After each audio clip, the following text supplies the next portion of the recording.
Student, welcome to Easy Bio. Today's topic is tools of recombinant DNA technology. Let's start this topic. Tools means what? किसी भी work को करने के लिए हमें कुछ टूल्स की ज़रूरत होती है. सपोज एक इलेक्ट्रिशियन है तो उसे वर्क करने के लिए कौन कौन से टूल्स की ज़रूरत होती है. उसे प्लायर की ज़रूरत होती है, उसे स्क्रू ड्राइवर की ज़रूरत होती है, टेप की ज़रूरत होती है. सेम उसी तरह से रिकॉम्बिनेंट डीएनए टेक्नोलॉजी को यूज़ करने के लिए या वर्क करने के लिए हमें कुछ टूल्स की ज़रूरत होती है. वन बाय वन हम इन टूल्स को पढ़ेंगे. फर्स्ट टूल है हमारा रेस्ट्रिक्शन एंजाइम्स. रेस्ट्रिक्शन एंजाइम्स को हम मॉलिकुलर सीजर भी कहते हैं. Molecular scissor. मॉलिकुलर सीजर मतलब कैंची, मीन्स कट करने के लिए. तो ये मॉलिक्यूल्स को कट करते हैं. कौन से मॉलिक्यूल्स को? डीएनए मॉलिक्यूल्स को. ये टू टाइप्स के होते हैं, एक्सोन्यूक्लियस एंड एंडोन्यूक्लियस. एक्सोन्यूक्लियस क्या होते हैं? एक्सोन्यूक्लियस वो मॉलिक्यूल्स वो एंजाइम्स होते हैं जो डीएनए के साइड से कट करते हैं. कोई भी डीएनए मॉलिक्यूल है, डीएनए के एंड पर कट लगाते हैं. End by end one one nucleotides remove करते जाते हैं. एंडोन्यूक्लियस जो होते हैं वो स्पेशली रिकॉम्बिनेंट डीएनए टेक्नोलॉजी में यूज़ होते हैं और वो डीएनए को एक स्पेसिफिक सीक्वेंस पर, एक स्पेसिफिक पोजीशन पर जाके कट करते हैं. अब एंडोन्यूक्लियस जो है उनके एग्जाम्पल है HIN2, CLA1, EcoRI, PVU1, PST1, BAMH1, SAL1, PVU2. और भी बहुत सारे एग्जाम्पल्स हो सकते हैं एंडोन्यूक्लियस एंजाइम्स के. अब एंडोन्यूक्लियस एंजाइम वर्क कैसे करता है?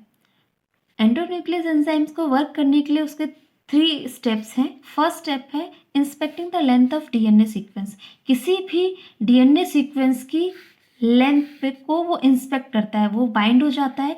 बाइंड होने के बाद में पूरी लेंथ को वो चेक करता है कि जिस सीक्वेंस पर वो कट करना चाहता है वो सीक्वेंस उसे कहाँ मिलेगी. वो पूरे डीएनए सीक्वेंस को जज करता है. Then next step is bind to specific recognized sequence. अब जब उसे वो सीक्वेंस मिल जाती है, सपोज वो यहाँ से सर्च करते जा रहा है अपनी सीक्वेंस को, जहाँ पर उसे अपनी सीक्वेंस मिल गई है वहाँ पर जाके वो बाइंड हो जाएगा. सपोज यहाँ पर उसे अपनी सीक्वेंस मिल गई जो सीक्वेंस को वो रिकॉग्नाइज कर सकता है और वो यहाँ पर जाके बाइंड हो जाएगा. बाइंड होने के बाद थर्ड स्टेप है cut the 2 strands of double helix of DNA. और वहाँ पर जाके बाइंड होने के बाद वो वहाँ पर डबल स्ट्रैंड को कट कर देगा. Palindromic nucleotide sequence. Palindromic nucleotide sequence क्या होता है? Group of letters that form the same word when read in both forward and backward. आपने छोटे में बहुत सारे एग्जाम्पल पढ़े होंगे. मैडम वर्ड देखा है. हम इधर राइट साइड से भी पढ़ेंगे MADAM मैडम, और लेफ्ट से भी पढ़ेंगे तो MADAM मैडम. इसको हम कहते हैं palindromic word. Level LEVEL level इधर से भी है और इधर से भी पढ़ेंगे तब भी वो सेम स्पेलिंग है. ये इसी सीक्वेंस को हम कहते हैं पैलिंड्रोमिक सीक्वेंस. अब पैलिंड्रोमिक न्यूक्लियोटाइड की सीक्वेंस, आपको पता है डीएनए की सीक्वेंस ATGC 4 न्यूक्लियोटाइड से बनती है. तो पैलिंड्रोमिक सीक्वेंस कहते हैं. ये एग्जाम्पल है एक पैलिंड्रोमिक सीक्वेंस का. देखिए GAATTC. इसी को हम जब 5' से 3' में भी पढ़ते हैं तो GAATTC. तो एंडोन्यूक्लियस एंजाइम जो होता है वो हमेशा पैलिंड्रोमिक सीक्वेंस को रिकॉग्नाइज करता है. तो endonuclease always recognize the specific palindromic sequence. हर एंडोन्यूक्लियस एंजाइम की एक स्पेसिफिक पैलिंड्रोमिक सीक्वेंस होती है. वो उसी को रिकॉग्नाइज करता है और उसी सीक्वेंस के बीच में कट करता है. अब हम देखेंगे कि पैलिंड्रोमिक सीक्वेंस में एंडोन्यूक्लियस कट कैसे करता है. Restriction enzyme cut the DNA little away from the center of palindromic site but between the same two base pair.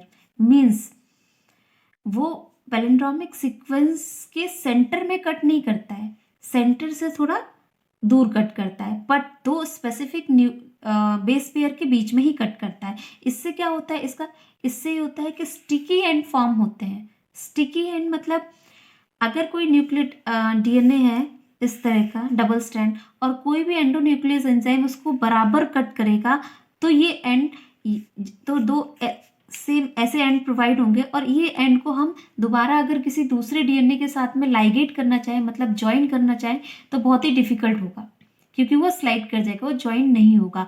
और वही अगर एंड इस तरह के अगर आते हैं, इस तरह का एंड बनता है, तो इसको हम दूसरे डीएनए के साथ ज्वाइन करने में इजी रहेगा। तो हम हमेशा ऐसे एंजाइम्स को चूज करते हैं जो कि स्टिकी एंड प्रोवाइड करें। एक एग्जाम्पल है Eco R I, example Eco R I एक रिस्ट्रिक्शन एंजाइम है। अब रिस्ट्रिक्शन एंजाइम्स का नाम इको आर आई कैसे पड़ा, ये भी एक पॉइंट है। इको ECO ये ई कोलाई से लिया गया है, ये एंजाइम, ये रिस्ट्रिक्शन एंजाइम को हमने ई कोलाई से जनरेट किया है, इसलिए फर्स्ट के जो 3 वर्ड हैं वो ई कोलाई इसके बैक्टीरिया के नाम से है, और सेकंड के जो वर्ड्स हैं RI ये स्ट्रेन है, ई कोलाई की कौन सी स्ट्रेन से लिया गया है उसके ऊपर डिपेंड करता है इसका name. Then come to the palindromic sequence, ये 5' to 3' डीएनए सीक्वेंस है एंड 3' to 5' डीएनए सीक्वेंस है। आपने ये डीएनए का स्ट्रक्चर जब पढ़ा होगा तो 5' 3' पढ़ा होगा। अगर आपको फिर भी डाउट है तो आप मुझे कमेंट सेक्शन में बताइए, मैं उसका भी वीडियो बनाऊंगी। सपोज ये एक पैलिंड्रोमिक सीक्वेंस है, यहाँ पर इको आर की रिकॉग्नाइजेशन साइट है ये। अब ये कहाँ कट करता है G और A बेस पेयर के बीच में कट करता है। तो 5' to 3' में ये G एंड A स्टार्टिंग में है एंड 3' to 5' में ये एंड में है। तो एक कट वो यहाँ से लगाएगा और दूसरा कट वो यहाँ से लगाएगा। इससे क्या होगा, जो एंड्स फॉर्म होंगे आफ्टर रिस्ट्रिक्शन एंजाइम के वर्क के बाद जो एंड फॉर्म होंगे वो कुछ इस तरह के फॉर्म होंगे।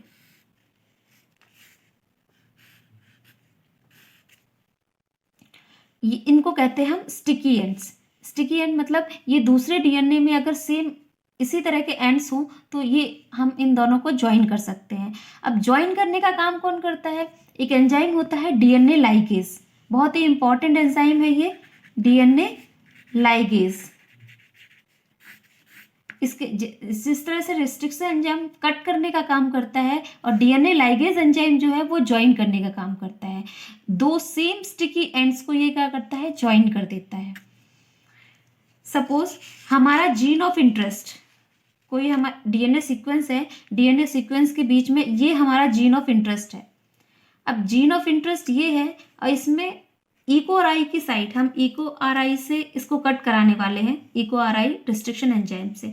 तो ज़रूरी थोड़ी ना है कि उसकी एक ही रिकॉग्निशन साइट यहाँ पर प्रेजेंट हो, बहुत सारी रिकॉग्निशन साइट प्रेजेंट होती है। सपोज ये एक डीएनए मॉलिक्यूल है, इसमें 1 2 3 यहाँ हम दिखा पा रहे हैं कि इसमें 3 रिकॉग्निशन साइट है। हम इसके साथ में जब इको आर आई को मर्ज करेंगे तो वो यहाँ पर भी कट करेगा, यहाँ पर भी कट करेगा और यहाँ पर भी कट करेगा।